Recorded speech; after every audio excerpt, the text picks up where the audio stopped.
तो आज हम लोग जो है इकोनॉमिक सर्वे स्टार्ट करते हैं। जो बिहार का इकोनॉमिक सर्वे है उसको हम लोग 2024-25 के जो इकोनॉमिक सर्वे है हम लोग उसको आज स्टार्ट करते हैं, उसको हम लोग आज शुरू करते हैं।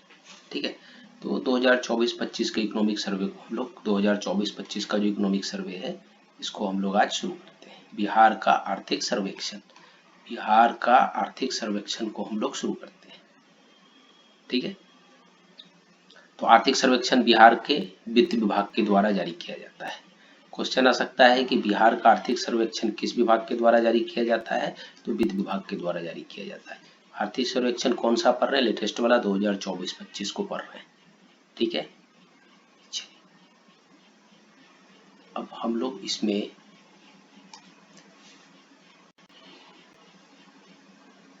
थोड़ा सा जूम कर लेते हैं।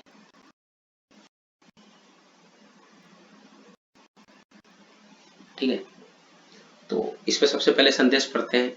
तो संदेश में हम लोग बस इतना ही पढ़ेंगे कि न्याय के साथ विकास का अर्थ है सभी क्षेत्रों का विकास और सभी वर्गों का उत्थान। तो न्याय के साथ विकास का क्या अर्थ है? न्याय के साथ विकास का अर्थ है सभी क्षेत्रों का विकास, जितने भी क्षेत्र हैं सभी क्षेत्रों का विकास और सभी वर्गों का उत्थान, सभी वर्गों का उत्थान, सभी वर्गों का उत्थान, ये है न्याय का मतलब। इकोनॉमिक सर्वे हम लोग इस तरह से पढ़ेंगे कि हम लोगों को बीपीएससी में कहीं से कोई क्वेश्चन में कहीं से कोई दिक्कत ना हो, और मैंने आप लोगों के लिए पहले से पढ़ रखा है तो मैं बस आप लोगों को बताता चलता हूँ।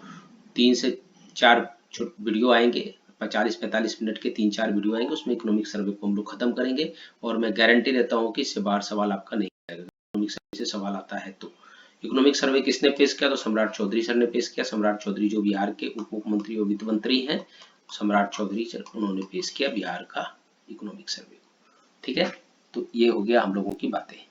ठीक है, डायरेक्ट हम लोग को साइट से जाके ले रहे हैं डॉक्यूमेंट को, जो हम लोग डायरेक्ट जो है मतलब ये ले रहे हैं, डायरेक्ट हम लोगों ने बिहार की वेबसाइट से उठाया है।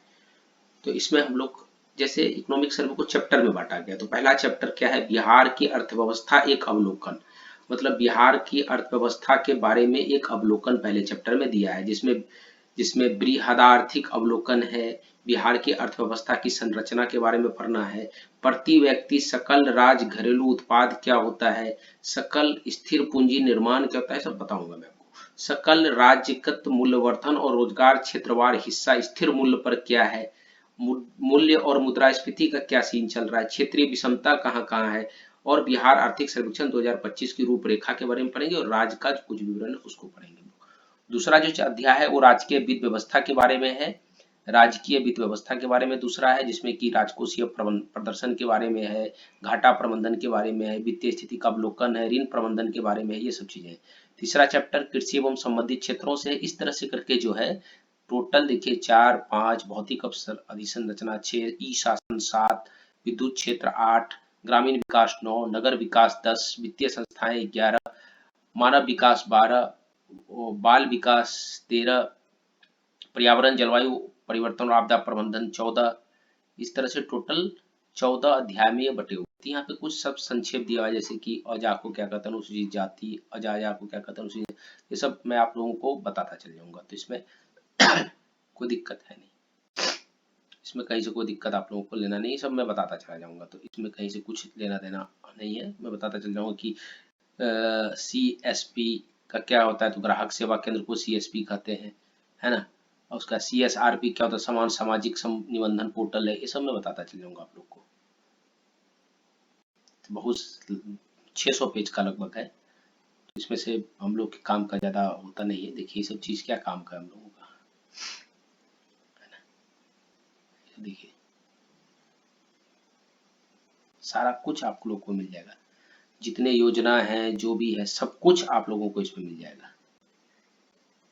मैं बस मेरा ये उद्देश्य नहीं टाइम वेस्ट करना, मैं बस दिखा रहा हूँ कि देखिए अच्छा इकोनॉमिक सर्वे में जो होता है देखे रहेंगे, हाँ यार इकोनॉमिक सर्वे मेरे नज़र से गुजरा हुआ है पूरा अच्छे से, ये बस इतने सारे पेजेज जो है ये। अब तालिका सूची आ जाएगा कि बिहार की अर्थव्यवस्था का एक अवलोकन, राजकीय वित्त व्यवस्था जो अध्याय थे वो, और राजकीय वित्त व्यवस्था में कौन से पेज नंबर में क्या दिया हुआ है, कृषि संबंधित क्षेत्र के बारे में सब सारे कुछ हम लोग एक एक करके पढ़ते चलेंगे।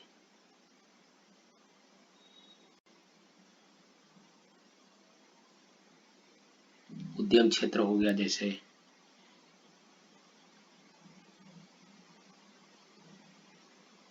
श्रम रोजगार तथा कौशल,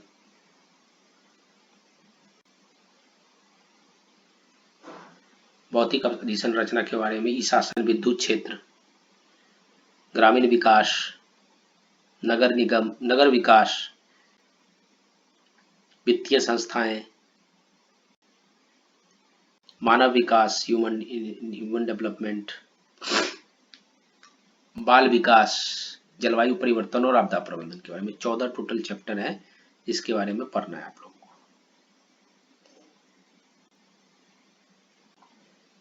देख रहे हैं अभी तक हम लोग को कुछ अभी आगे आना है, अभी तो इंडेक्स ही चल रहा है।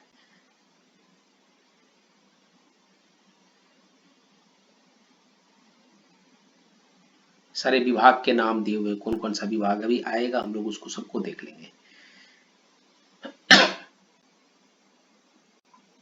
यहां से हम लोगों का शुरू हो जाएगा, यहां से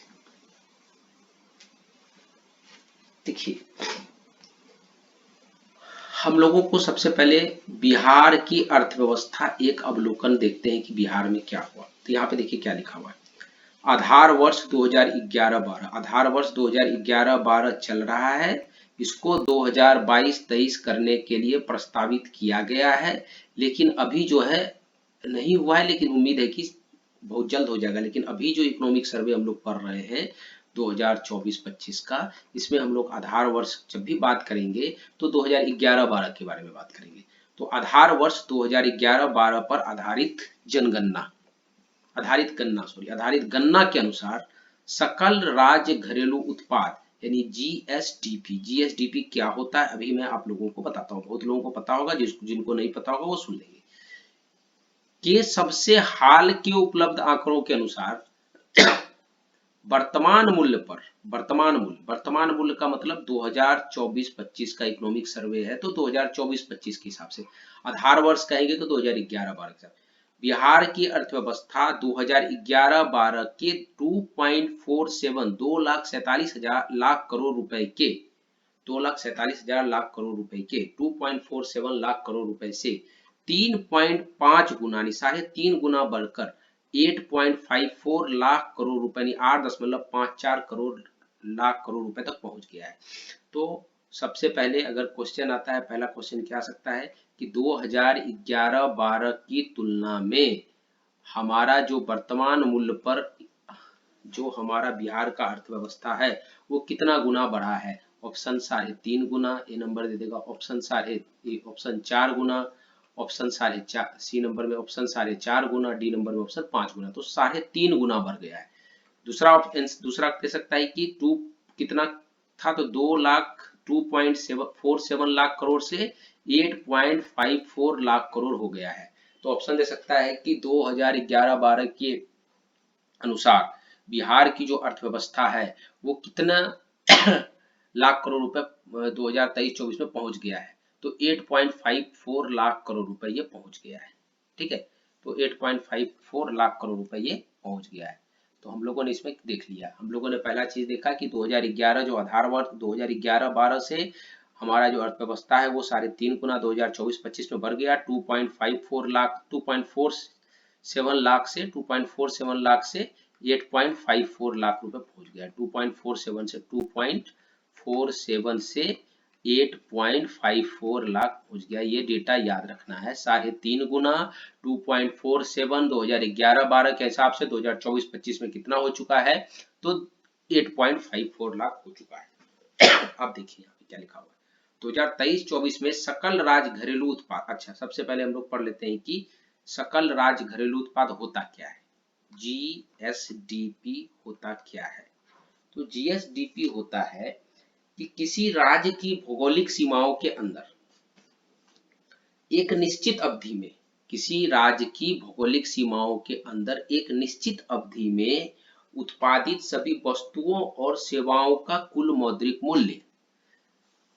क्लियर है, किसी राज्य किसी राज्य की भौगोलिक सीमाओं के अंदर, जैसे बिहार राज्य है तो बिहार राज्य की भौगोलिक सीमा के अंदर एक निश्चित अवधि में, मतलब 1 साल के अंदर में उत्पादित जो भी उत्पादन होगा उसके सभी वस्तुओं और सेवाओं का जो कुल मौद्रिक मूल्य जो रुपए में जो होगा उस उसको हम लोग कहते हैं जीएसडीपी। तो जब भी जीएसडीपी का बात करेंगे तो अच्छा, बिहार राज्य में जो कुल उत्पादित वस्तु हुआ उसका और सेवाओं का जो कुल रुपए में जो मूल्य है वो है जीएसडीपी।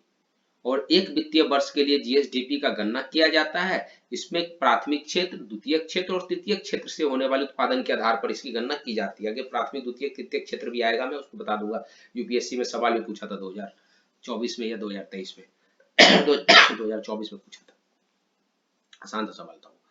ठीक है, तो एक वित्तीय वर्ष के लिए तो जीएसडीपी का फायदा क्या होता है, तो राज्य के आर्थिक, क्वेश्चन पूछ सकता है कि निम्नलिखित में से कौन से राज्य सकल राज्य घरेलू उत्पाद के फायदे हैं। फायदा क्या है, क्या फायदा हो सकता है? फायदा ये हो सकता है कि राज्य का आर्थिक प्रदर्शन का पता चलता है, आर्थिक स्वास्थ्य, विकास के रुझान और समृद्धि के बारे में जानकारी मिलता है, नीति निर्माताओं, अर्थशास्त्रियों और निवेशकों के लिए उपयोगी होता है, प्रति व्यक्ति आय के मूल्यांकन में मदद करता है, प्रति व्यक्ति आय के मूल्यांकन में भी मदद करता है। तो जीएसडीपी के बारे में हम लोग समझ लिए कि जीएसडीपी आखिर में होता क्या है। तो 2023-24 में सकल राज्य घरेलू उत्पाद वर्तमान मूल्य पर 8,54,429 करोड़ रुपया, जो कि हम लोग पढ़े, और 2011-12 के स्थिर मूल्य पर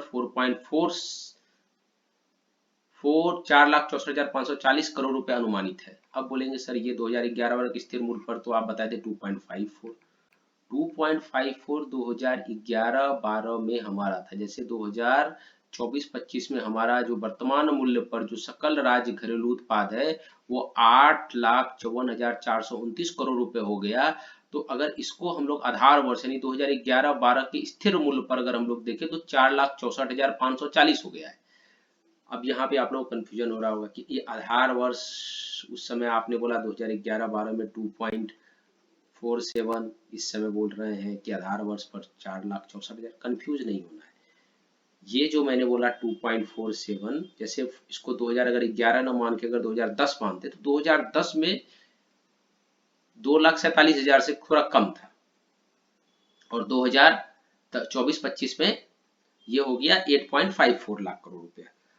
लेकिन स्थिर मूल्य पे क्या होता है कि जो इन्फ्लेशन, जो मुद्रास्फीति है, वो जितना भी मुद्रास्फीति बढ़ा उसको घटा के उस समय के हिसाब से उस समय वस्तुओं, जैसे मैं आपको एक आसान तरीके से समझाता हूँ। जैसे 2011-12 में मैं एक 10 पेन बनाता था और उसको 10 रुपए में बेचता था, तो हमारी इनकम कितनी थी? 100 रुपए। 2024-25 में मैंने 10 पेन बनाए लेकिन मैंने उसे 15 रुपए का बेचा, तो मेरे 150 रुपए मुझे हुए। तो क्या मेरा इनकम क्या 50 रुपए बढ़ गया? इनकम तो 50 रुपए बढ़ गया, लेकिन क्या 10 उत्पादन बढ़ा? हमारा नहीं बढ़ा, 10 ही पेन का उत्पादन हम कर रहे थे पहले से। तो ये वही है, स्थिर मूल्य पर जो है 4,64,540। मतलब अगर उस समय एक सेब का या एक पेन का हम उत्पादन करते थे, एक सेब या एक पेन का उत्पादन करते थे, तो उस समय उसकी कीमत अगर 10 रुपए थी, तो 2024-25 में भी हम अगर किसी भी चीज का उत्पादन कर रहे हैं या 2 सेब का उत्पादन कर रहे हैं तो हम 10 रुपए के हिसाब से ही इसको काउंट करेंगे, तो 20 रुपए होगा। मतलब हमारा जो इनकम है वो 10 रुपए भरा स्थिर मूल्य पर। तो ये होता है इसका कहानी, तो ये होता है इसका कहानी।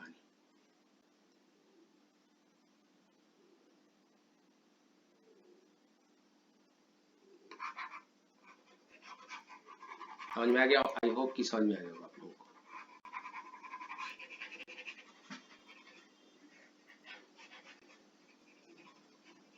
अब हम एक फाइनल आप लोगों को बता देते हैं कि देखिए पहला लेक्चर है, थोड़ी सी कुछ चीजें हैं जिसको कि समझाना पड़ेगा आप लोगों को, तो उसमें थोड़ा सा समय लग सकता है, हो सकता है ये लेक्चर 1 घंटे का भी हो जाए। उसके बाद जो और सब लेक्चर्स होंगे उसमें जो बेसिक चीजें हैं वो आप लोगों को समझाने की जरूरत नहीं पड़ेगी, क्योंकि आप लोग ऑलरेडी समझ चुके होंगे कि अच्छा मैं बोलूंगा जीएसडीपी आधार वर्ष पर जीएसडीपी करंट प्राइस पर, मार्केट अभी के प्राइस पर, तो आप लोग आसानी से समझ जाएंगे अच्छा ये बात हो रहा है, अच्छा इस उस समय की बात हो रही है, अच्छा ये इस समय की बात हो रही है। तो ये चीजें हैं, तो उतना ज्यादा टेंशन नहीं लेना आप लोगों की वीडियो लंबा हो जाएगा, वीडियो कुछ लंबा नहीं होगा, वीडियो छोटा ही रहेगा, ज्यादा नहीं होगा। तो हम लोगों ने क्या पढ़ा, हम लोगों ने ये पढ़ा, हम लोगों ने सबसे पहले क्या पढ़ा, हम लोग अब चलते हैं कि हम लोगों ने क्या पढ़ा। ठीक है, हम लोगों ने पढ़ा कि बिहार का अर्थव्यवस्था के अवलोकन 2011-12 की जनगणना बार बार निकल जा रहा है, गणना के अनुसार सकल राज्य घरेलू उत्पाद यानी कि जीएसडीपी जो है वर्तमान मूल्य पर बिहार की अर्थव्यवस्था 2.47 लाख करोड़ रुपए से 3.5 गुना बढ़कर 8.54 लाख करोड़ रुपए हो गया है। एक होता है वर्तमान मूल्य, एक होता है आधार मूल्य, आधार वर्ष का मूल्य। तो वर्तमान मूल्य का मतलब इस समय जो प्राइस चल रहा है उस हिसाब से। ठीक है, फिर क्या हुआ 2023-24 में सकल राज्य घरेलू उत्पाद यानी जीएसडीपी 8,54,429 करोड़ रुपए, 2011-12 के स्थिर मूल्य पर 4,64,540 करोड़ रुपए। क्वेश्चन आ सकता है कि 2024-25 पे वर्तमान मूल्य पर बिहार राज्य का सकल घरेलू उत्पाद कितना है, तो याद रख लेना है 8.54, 429 याद रहेगा नहीं, लमसम याद रख लेना है, फिर भी जिसको याद करना हो याद कर सकता है। 8,54,429 करोड़ रुपए, 8,54,429 करोड़ रुपए, और 2011-12 के स्थिर मूल्य पर 4,64,540 करोड़ रुपए, 8,54,429 करोड़ रुपए और 2011-12 के स्थिर मूल्य पर 4,64,540 करोड़ रुपए। 2011-12 के वर्तमान मूल्य पर 2.47 लाख करोड़ रुपए से बढ़कर 2023-24 में 8.54 लाख करोड़ रुपए हो गया, और 2023-24 में जो हमारा कुल जीएसडीपी था वो 8,54,429 करोड़ रुपए था। स्थिर मूल्य पर 2011-12 पर यानी स्थिर मूल्य पर 4,64,540 करोड़ रुपए था। अभी स्थिर मूल्य की अगर हम बात करेंगे तो 2011-12 को ही आधार वर्ष माना गया है स्थिर मूल्य के लिए, तो वहां से हम लोग इसको समझेंगे। लेकिन 2022-23 को करने की बात सरकार कर रहा है, जो कि हो सकता है फ्यूचर में नेक्स्ट इकोनॉमिक सर्वे में हम लोगों को आधार वर्ष 2022-23 देखने को मिले। अब आगे चलते हैं। बिहार में 2011-12 के स्थिर मूल्य पर सकल राज्य मूल्यवर्धन यानी जीएसवीए में तृतीय क्षेत्र का योगदान 58.6%। सकल राज्यगत मूल्यवर्धन, मूल्यवर्धन का सकल राज्यगत मूल्यवर्धन ये क्या होता है बताइए, किसी को पता है सकल राज्यगत मूल्यवर्धन क्या होता है? सकल राज्यगत मूल्यवर्धन क्या होता है, किसी को पता है सकल राज्यगत मूल्यवर्धन क्या होता है? सकल राज्यगत मूल्यवर्धन वो होता है कि किसी देश में उत्पादित वस्तुओं और सेवाओं की कीमत को बताता है। जैसे जीएसडीपी होता है तो उस तरह से उससे मिलता जुलता ही होता है कि किसी देश में उत्पादित वस्तुओं और सेवाओं की कीमत क्या है उसको बताता है। किसी देश में वस्तुओं और सेवाओं का जो कीमत है उसको बताता है। तो यहाँ पे लिखा हुआ है कि 2011-12 के स्थिर मूल्य पर सकल राज्यगत मूल्यवर्धन में तृतीय क्षेत्र का योगदान 58.6% अनुमानित है, जिसके बाद द्वितीय क्षेत्र का 21.5% और प्राथमिक क्षेत्र का 19.9% है। तो मोस्ट इंपोर्टेंट सवाल यहाँ पर मेरा आ जाता है कि सकल राज्यगत मूल्यवर्धन यानी कि जीएसवीए के हिसाब से सकल राज्यगत मूल्यवर्धन यानी जीएसवीए के अनुसार से याद रखना, सकल राज्यगत मूल्यवर्धन के हिसाब से तृतीय क्षेत्र का योगदान 58.6%, द्वितीय क्षेत्र का योगदान 21.5% और प्राथमिक क्षेत्र का योगदान 19.9% है। तो तृतीय क्षेत्र का योगदान 58.6%, द्वितीय क्षेत्र का योगदान 21.5% और प्राथमिक क्षेत्र का योगदान 19.9% है। तो 58.6%, 21.5% और 19.9%, 58.6%, 21.5%, 19.9%, 58.6%, 21.5%, 19.9%, 58.6%, 21.5%, 19.9%, 58.6%, 21.5%, 19.9% याद करना है। 58.6%, 21.5%, 19.9%। हम लोगों ने ये सारे डेटे को याद किया। क्या क्या डेटा याद किया अभी हम लोग उसको देखते हैं, क्या क्या डेटा हम लोगों ने याद किया। ठीक है,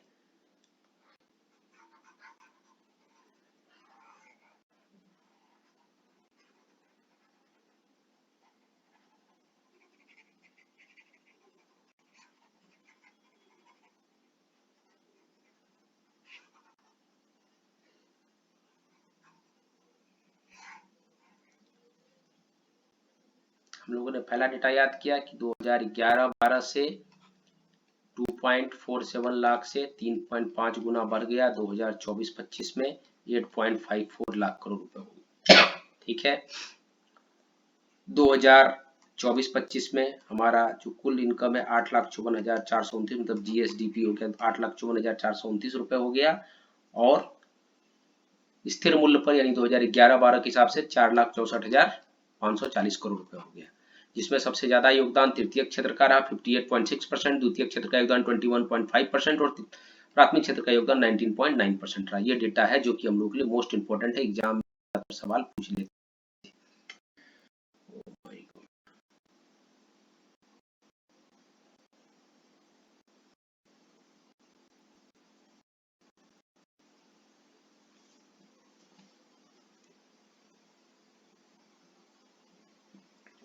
अब नेक्स्ट चलते हैं। वर्ष 2023-24 के लिए स्थिर मूल्य पर राज्य के सकल राज्यगत मूल्यवर्धन में द्वितीय क्षेत्र के अंदर विनिर्माण का 7.6। अब द्वितीय क्षेत्र में क्या क्या आता है, तो विनिर्माण द्वितीय क्षेत्र में आता है, निर्माण द्वितीय क्षेत्र में आता है। तो जिसमें अगर क्वेश्चन ये आ सकता है, अगर स्पेसिफिक पूछ सकता है कि अच्छा द्वितीय क्षेत्र में 2023-24 के लिए स्थिर मूल्य पर, जो ये इकोनॉमिक सर्वे है ये 2023-24 का डेटा को लेके चलता है। इस चीज को हमेशा याद रखना है, 2024-25 इकोनॉमिक सर्वे लिखा हुआ है लेकिन डेटा 2023-24 का होगा, इस चीज को याद रखना है आपको। तो वर्ष, क्योंकि मैं इस सब चीजों को उतने डिटेल इसीलिए नहीं पढ़ा रहा हूँ कि पूरा जड़ से जाके समय ज्यादा लगेगा और वो सबसे कुछ फायदा नहीं होने वाला, क्योंकि आप लोग पढ़े लिखे ऑलरेडी होंगे, तो आप लोगों को सिर्फ समझना है चीजों को। ये सब चीजें छोटी छोटी चीजें, जो भी सिविल सर्विसेज की तैयारी करता है उसको ये सब चीजें पता होंगी, मैं ये मानकर चलता हूँ। जिसको नहीं पता होंगी तो आप लोग कमेंट करिएगा, एक वीडियो हम लोग बना देंगे उस पे, इसमें क्या है। 2023-24 के लिए स्थिर मूल्य पर राज्य के सकल राज्यगत मूल्यवर्धन में द्वितीय क्षेत्र के अंदर विनिर्माण का 7.6%, निर्माण का 11.3% होने का अनुमान है, तथा सकल राज्यगत मूल्यवर्धन में विद्युत, गैस, जलापूर्ति तथा अन्य जनोपयोगी सेवाओं का 2.7% हिस्सा होना अनुमानित है। वहीं 2023-24 के लिए सकल राज्यगत मूल्यवर्धन में प्राथमिक क्षेत्र में फसल और पशुधन का क्रमशः 9.9% और 6.3% होने का योगदान है। इसमें हमको याद ये रखना है कि निर्माण क्षेत्र का ज्यादा योगदान है विनिर्माण क्षेत्र की तुलना में, निर्माण क्षेत्र का ज्यादा योगदान है विनिर्माण क्षेत्र की तुलना में। एक चीज याद रखना, निर्माण क्षेत्र का ज्यादा योगदान है विनिर्माण क्षेत्र की तुलना में। निर्माण क्षेत्र 11.3%, विनिर्माण क्षेत्र 7.6%। तो याद रखना, निर्माण क्षेत्र का ज्यादा योगदान है विनिर्माण क्षेत्र की तुलना में। उसके बाद जो जनोपयोगी सेवाएं हैं उसका 2.7% हिस्सा है जनोपयोगी सेवाओं का, ठीक है। और प्राथमिक क्षेत्र में पशुधन और फसल, तो फसल का 9.9% और पशुधन का 6.3%। तो अब अगर हम चले तो सबसे ज्यादा योगदान किसका है, निर्माण क्षेत्र का। उसके बाद किसका योगदान है, तो फसल क्षेत्र का योगदान है। उसके बाद किसका योगदान है, तो हमारे पास विनिर्माण क्षेत्र का योगदान है। उसके बाद किसका योगदान है, तो हमारे पास पशुधन क्षेत्र का योगदान है। उसके बाद किसका योगदान है, तो हमारे पास जो भी जनोपयोगी सेवाएं हैं उसका योगदान है। तो सबसे ज्यादा निर्माण क्षेत्र का, फिर फसल का, फिर विनिर्माण का, फिर पशुधन का, फिर जनोपयोगी सेवाओं का। तो याद रख लेना है, सबसे ज्यादा योगदान निर्माण क्षेत्र का, फिर निर्माण क्षेत्र का, फिर फसल का, फिर विनिर्माण का, फिर पशुधन का, फिर जनोपयोगी सेवाओं का। एक बार और रिपीट करते हैं, निर्माण क्षेत्र का, फिर फसल का, फिर विनिर्माण का, फिर पशुधन का, फिर जनोपयोगी सेवाओं का। इतनी चीजें हो गई। आगे चलते हैं। वर्ष 2023-24 में गत वर्ष की अपेक्षा सकल राज्य घरेलू उत्पाद में वर्तमान मूल्य पर 14.5% और स्थिर मूल्य पर 9.2% की वृद्धि अनुमानित है। मोस्ट इंपोर्टेंट क्वेश्चन आ गया कि 14.5% 2023-24 में 2024-25 के इकोनॉमिक सर्वे के अनुसार गत वर्ष यानी 2023-24 में सकल राज्य घरेलू उत्पाद में वर्तमान मूल्य पर कितने प्रतिशत की वृद्धि हुई, तो 14.5% की वृद्धि हुई। स्थिर मूल्य पर कितने प्रतिशत की वृद्धि हुई, स्थिर मूल्य का मतलब 2011-12 के हिसाब से 9.2% की वृद्धि हुई। तो वर्तमान मूल्य पर 14.5% की वृद्धि हुई और स्थिर मूल्य पर 9.2% की वृद्धि हुई। वर्तमान मूल्य पर 14.5% की वृद्धि हुई, स्थिर मूल्य पर 9.2 प्रतिशत की वृद्धि हुई। वर्तमान मूल्य पर 14.5% की वृद्धि हुई, स्थिर मूल्य पर 9.2% की वृद्धि हुई। वर्तमान मूल्य पर 14.5% की वृद्धि हुई, स्थिर मूल्य पर 9.2% की वृद्धि हुई। याद रख लेना इस चीज को। वही 2023-24 में गत वर्ष की तुलना में प्रति व्यक्ति सकल राज्य घरेलू उत्पाद के वर्तमान मूल्य पर 12.8% बढ़कर 66,828 रुपए और 2011-12 के स्थिर मूल्य पर 7.6% बढ़कर 36,333 रुपए पहुंच जाने का अनुमान है। इस बार का बीपीएससी का सवाल है, याद रख लीजिएगा कि प्रति व्यक्ति सकल राज्य घरेलू उत्पाद वर्तमान मूल्य पर 12.8% बढ़कर 66,828 रुपए हो गया है। 66,828 रुपए हो गया है और स्थिर मूल्य पर 7.6% बढ़ा। वर्तमान मूल्य पर 9.2% बढ़ा और स्थिर मूल्य पर 7.6% बढ़ा और वर्तमान मूल्य पर 12.8% बढ़ा। माफ करिएगा, 12.8% बढ़ा। 12.8% बढ़ के कितना हो गया?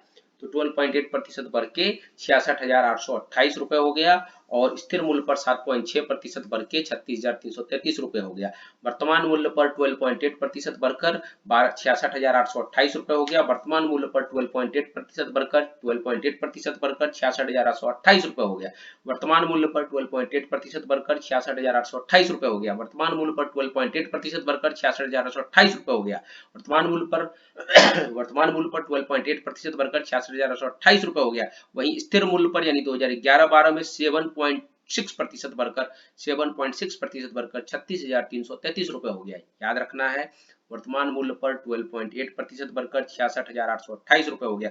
वर्तमान मूल्य पर 12.8% बढ़कर 66,828 रुपए हो गया। वर्तमान मूल्य पर 12.8% बढ़कर 66,828 रुपए हो गया।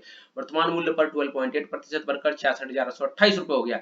वर्तमान मूल्य पर 12.8% बढ़कर 66,828 रुपए हो गया। वर्तमान मूल्य पर 12.8% बढ़कर 66,828 रुपए हो गया और स्थिर मूल्य पर यानी 2011-12 पर 7.2% बढ़कर 36,333 रुपए हो गया।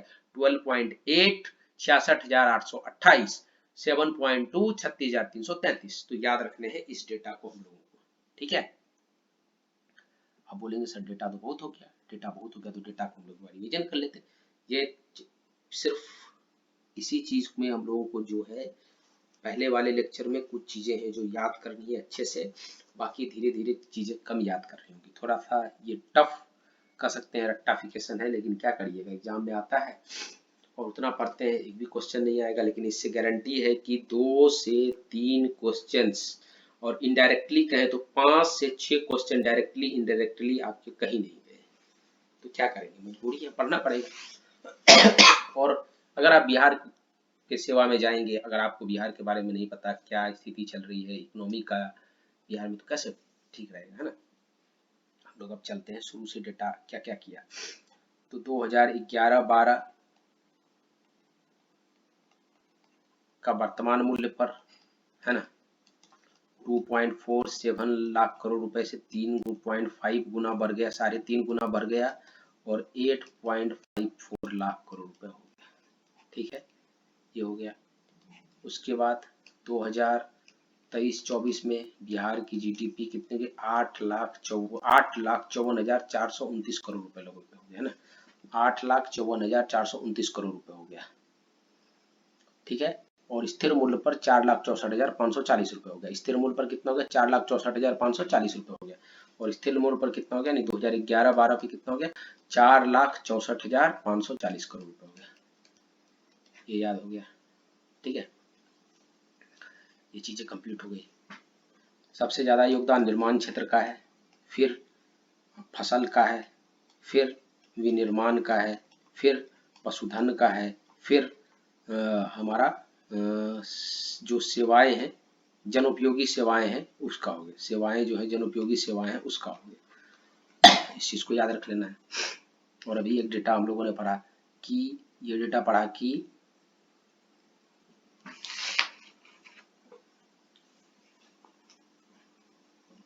2023-24 में गत वर्ष की अपेक्षा सकल राज्य घरेलू उत्पाद में वर्तमान मूल्य पर 14.5% और स्थिर मूल्य पर 9.2% का वृद्धि का अनुमान है। ठीक, वर्तमान मूल्य पर 14.5% और स्थिर मूल्य पर 9.2% का अनुमान है। और 2023-24 के गत वर्ष की तुलना में प्रति व्यक्ति सकल राज्य घरेलू उत्पाद के वर्तमान मूल्य पर 4.8% से 66,828 रुपए और स्थिर मूल्य पर 7.6% बढ़कर 36,333 रुपए हो गया है। इस चीज को हमेशा याद रखना है। अब यहाँ पे देखिए क्या लिखा बिहार में वर्तमान मूल्य पर राज्य का सकल स्थिर पूंजी निर्माण। सकल स्थिर पूंजी निर्माण क्या होता है?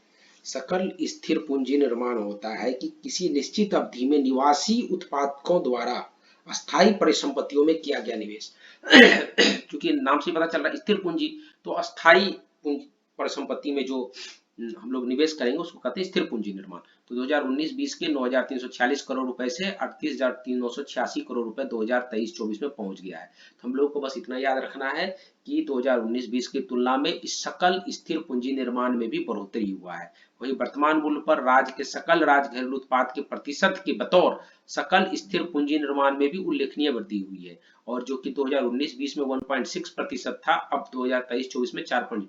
मतलब 2019-20 में अगर कुल जीएसडीपी का अगर स्थिर पूंजी का निर्माण 1.6% होता था, तो 2023-24 में ये हो गया है 4.6% हो गया है, 4.6% हो गया। तो हम लोगों को बस यहाँ पे याद ये रखना है कि जो स्थिर पूंजी निर्माण है, उस जो सकल स्थिर पूंजी निर्माण है वो भी 2019-20 की तुलना में 2023-24 में बढ़ा है, तो 1.6% से 4.6% पहुंच गया है। तो ये याद रखना बस। अब हम लोग चलते हैं राजकीय वित्त व्यवस्था में और कुछ इंपॉर्टेंस में। अब राजकीय वित्त व्यवस्था के बारे में चलते हैं कि राजकीय वित्त व्यवस्था क्या कह रहा है।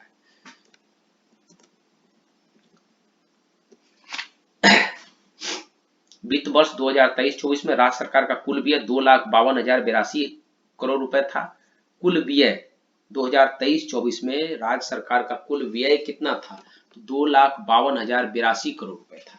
याद रखना, 2,52,082 करोड़ रुपए राज्य सरकार का कुल व्यय 2,52,082 करोड़ रुपए था।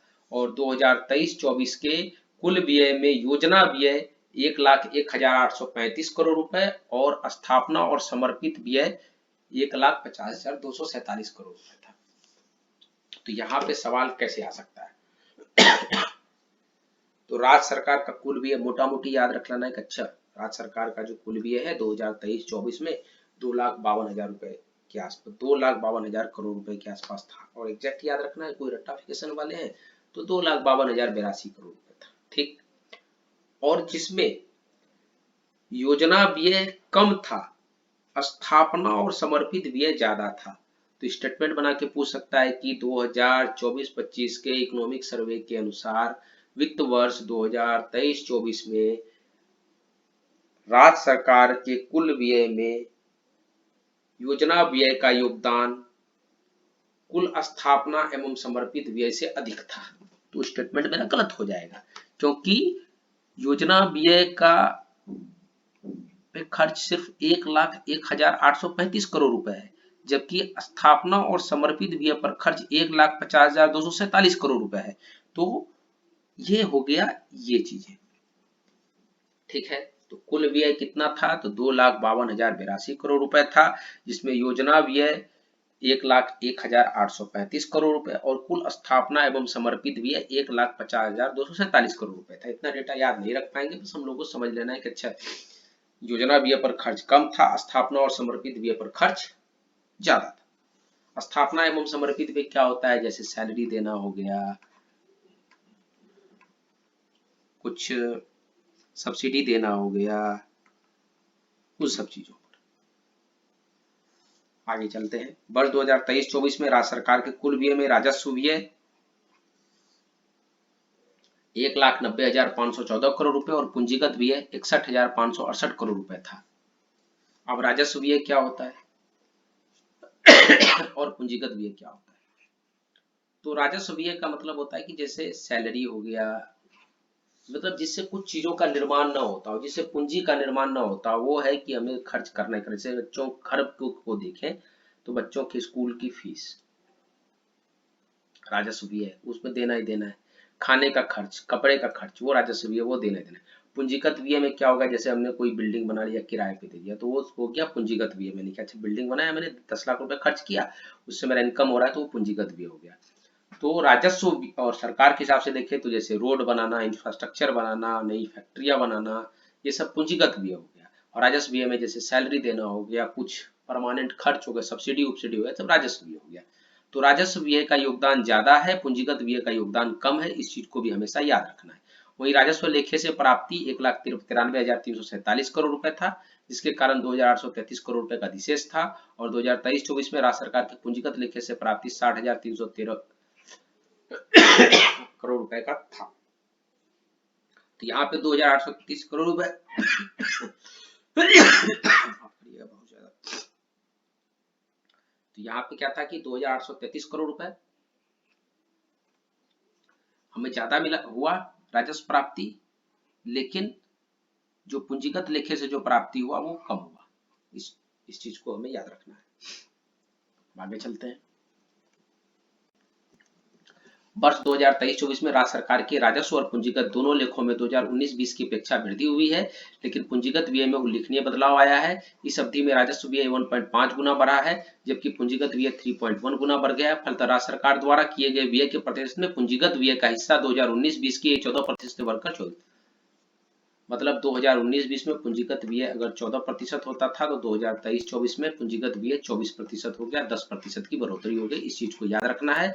और पूंजीगत व्यय अगर राजस्व व्यय 1.5 गुना बढ़ा है तो पूंजीगत व्यय जो है वो 3.1 गुना बढ़ा है, यानी राजस्व व्यय का परसेंटेज जो है गुना जो है वो बढ़ा है।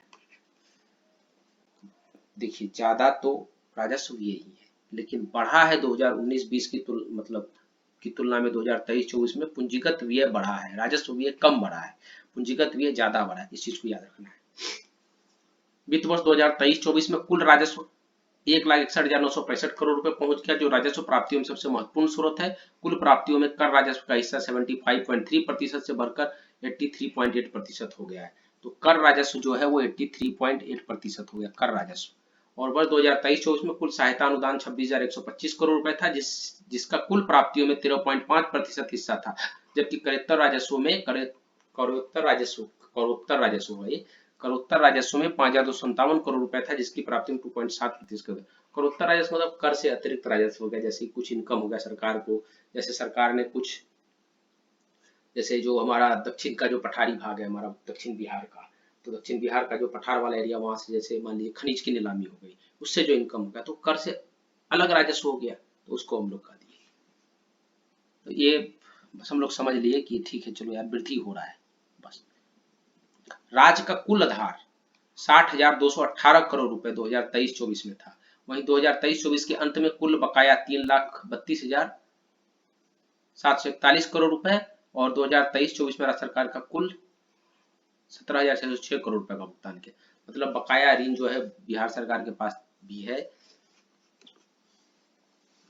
3,32,741 करोड़ रुपए का ऋण बिहार सरकार पर कुल बकाया है। इस चीज को याद रखना, बिहार सरकार पर कुल बकाया ऋण कितना है तो 3,32,741 करोड़ रुपए का बकाया ऋण है। 2019-20 से 2023-24 के बीच राज्य सरकार का सामाजिक सेवाओं पर व्यय 57,816 करोड़ रुपए से 83,225 करोड़ रुपए होगा। वही समान सेवाओं पर व्यय 41,618 करोड़ रुपए से 59,218 करोड़ रुपए होगा। आर्थिक सेवाओं पर व्यय 26,571 करोड़ रुपए से 48,071 करोड़ रुपए। साथ ही अवधि में सामान्य सेवाओं तक ब्याज भुगतान इतना करोड़ रुपए। अब देखो सरकार ने सामाजिक सेवाओं पर सबसे ज्यादा व्यय किया है, फिर सामान्य सेवाओं पर व्यय किया है, फिर आर्थिक सेवाओं पर व्यय किया, याद रखना है। तो सामाजिक सेवाओं पर ज्यादा व्यय, फिर सामान्य सेवाओं पर व्यय, फिर आर्थिक सेवाओं पर व्यय। सबसे ज्यादा ऑप्शन आ जाता है कि बिहार सरकार ने सबसे ज्यादा व्यय किस पर किया। पहला सामाजिक सेवा, ए नंबर ऑप्शन, बी सामान्य सेवा, सी नंबर ऑप्शन आर्थिक सेवा, डी नंबर ऑप्शन उपयुक्त में से एक से अधिक। तो ऑप्शन आ जाएगा सामाजिक सेवाओं पर ज्यादा व्यय किया। इस बार सामाजिक सेवाओं में भी शिक्षा पे ज्यादा क्या गया आएगा वो। वित्त वर्ष 2023-24 में राज्य सरकार द्वारा प्राप्त कुल राजस्व का 27.7 हिस्सा उसके अपने कर और करित्तर राजस्व आया। राज्य के अपने कर स्रोतों से 9.9% बढ़कर 44,018 करोड़ रुपए और 2023-24 इतना करोड़ रुपए हो गया। वहीं करित्तर राजस्व से 27 उछाल आया, जो कि इतना करोड़ रुपए से बढ़कर इतना करोड़ रुपए हो गया। तो इसमें हमको इंपॉर्टेंट ये रखना है कि बस बढ़ा है, कुछ भी है मतलब क्या बढ़ा है तो जो सरकार का कुल राजस्व था 2023-24 में राज्य सरकार द्वारा प्राप्त कुल राजस्व का 27.7% हिस्सा उसके अपने कर और करेत्तर स्रोतों से आया और राज्य के अपने कर स्रोतों से राजस्व जो है 9.9% बढ़ गया।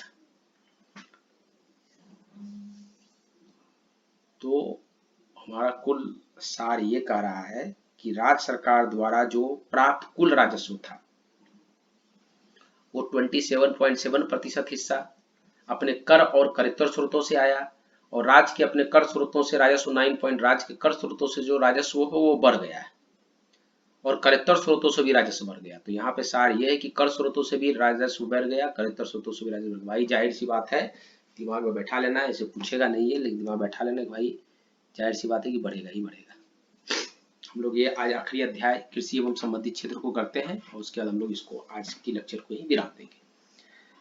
राज्य के सकल राज्यगत मूल्यवर्धन में कृषि वानिकी मत्स्यिकी क्षेत्र का हर साल 5वें हिस्से का योगदान रहता है, मतलब लगभग 20% का योगदान रहता है, जो कि हम लोगों ने देखा 19.6 या ऐसा कुछ परसेंट था।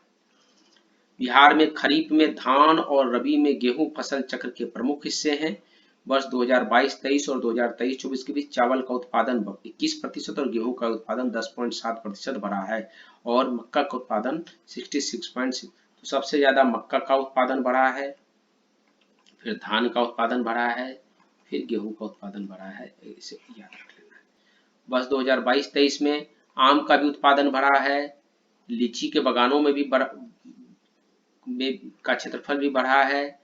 उसके बाद फिर मखाना की खेती का भी उत्पादन कितना 56.4 इंपोर्टेंट है, देश के कुल मखाना उत्पादन का 85%। तो बिहार में देश के कुल मखाना उत्पादन का 85% केवल बिहार में होता है। इंपोर्टेंट फैक्ट है, याद रख लेना है, 85% इंपोर्टेंट है, बड़े अक्षरों में लिख दे रहा हूँ, 85% देश के कुल मखाना उत्पादन का बिहार में होता है। 85%, 85% याद रख लेना, 85% होता है। कितना परसेंट होता है? 85% होता है, 85% होता है। इस चीज को याद रखना, 85% होता है, 85%। मखाना में देश का कुल उत्पादन का मखाना उत्पादन में 85% का योगदान है, इस चीज को याद रख लेना, 85% का योगदान है, इस चीज को याद रख लेना, 85% का योगदान है। राज्य में दूध अंडे और मछली का उत्पादन भी बढ़ा है, इस चीज को याद रख लेना है। राज्य सरकार ने मछली पालन और जल कृषि के काम के लिए विभिन्न योजनाओं का क्रियान्वयन किया है। अब देखिए, अभी हम लोग सिर्फ योजना का नाम पढ़ रहे हैं, फिर हम लोग एक वीडियो लाएंगे कि जितने भी योजना हमारे इकोनॉमिक सर्वे में दिए हुए उसको हम लोग कवर करेंगे। तो राज्य सरकार ने मछली पालन और जल कृषि के काम के लिए विभिन्न योजनाओं का क्रियान्वयन किया, जिसमें मुख्यमंत्री समेकित चौर विकास योजना, मुख्यमंत्री तालाब मत्स्यिकी विकास योजना, पठारी क्षेत्र में मत्स्यिकी तालाब निर्माण योजना आदि शामिल है। तो मछली पालन और जल कृषि के लिए बिहार सरकार ने कौन कौन सी योजना लाया है? तो मुख्यमंत्री समेकित चौर विकास योजना, मुख्यमंत्री तालाब मत्स्यिकी योजना और पठारी क्षेत्र में मत्स्यिकी तालाब योजना आदि शामिल है। तो योजना से रिलेटेड हम लोग जो है एक वीडियो लाएंगे, जितने भी वीडियो योजना इकोनॉमिक सर्वे और बजट में कवर होगा उसके बाद। बिहार राज्य बीज निगम, राज्य योजना, राष्ट्रीय खाद्य सुरक्षा मिशन और राष्ट्रीय कृषि विकास योजना जैसी अनेक योजनाओं का क्रियान्वयन करता है। वर्ष 2023 में गर्मा फसलों के लिए, मतलब यहाँ पे याद ये रखना है कि राष्ट्रीय खाद्य सुरक्षा मिशन, बिहार राज्य बीज निगम राज्य योजना और राष्ट्रीय कृषि विकास योजना जैसी योजनाओं का भी क्रियान्वयन बिहार सरकार करता है। तो राष्ट्रीय राज्य बीज निगम योजना क्या है, राष्ट्रीय खाद्य सुरक्षा मिशन योजना क्या है, राष्ट्रीय कृषि विकास योजना क्या है, इसके बारे में भी हम लोग एक प्रॉपर वीडियो बनाएंगे और उसमें देखेंगे।